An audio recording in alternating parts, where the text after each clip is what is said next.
Yo, what up? It's B-Side here.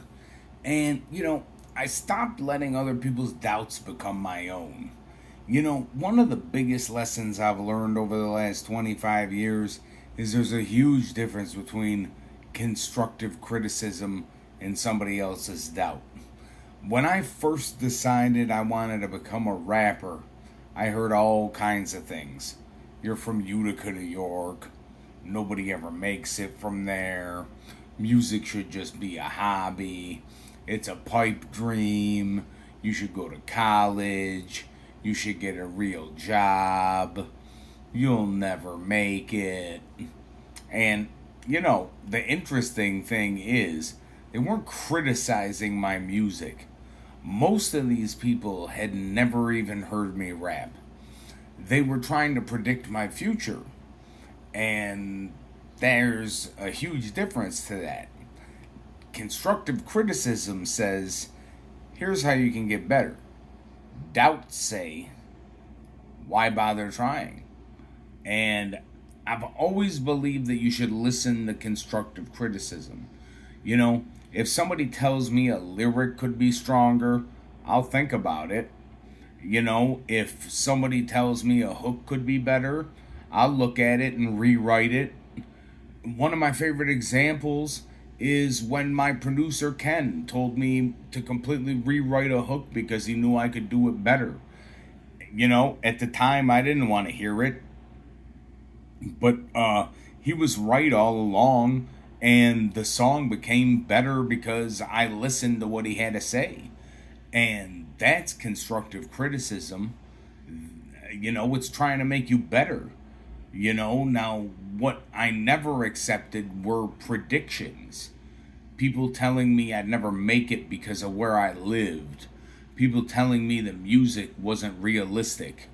People telling me I should just quit before I even got started. I never adopted those doubts as my own, not because I was stubborn, but because I knew they weren't talking about my ability. They were talking about what they believed was possible. And those aren't always the same thing. I've loved music too much to stop. Now, I love writing, I love recording, I love performing, I love mixing, learning the business, building websites, creating artwork. I love the entire process. Music became my education. Some people spend years in college on one profession. I spent 25 years learning every part of this one. Then multiple sclerosis entered my life. And there was a period where I honestly wondered if everything I'd worked for was over. Because I fell deep into a depression. I wasn't sure what my future looked like anymore. But eventually, I found another path. I kept making music. I wrote a memoir. I built more websites than I have. I started a clothing brand, 55 Strong. I went live on TikTok every single day. I started making YouTube videos like this. And looking back, if I had listened to everyone who told me this dream was impossible, none of those things would have happened. Really, when you look at it, there'd be no book, no monster, no community, no YouTube, no daily live, none of it. And see, the truth is, I never wanted to get to the end of my life and ask, what if? I want to know if I gave everything I had, whether I became famous or not. I wanted to know I tried. And today, my definition of making it has completely changed. It's not a record deal. It's not somebody in the industry telling me I'm good enough. It's seeing people tell me I needed this today. It's watching the whole community grow. It's knowing my music is helping people. That's success to me. So here's the lesson that I want to try and give. Listen to people who want to help you improve. Ignore the people who think they can predict your future because those are two completely different conversations.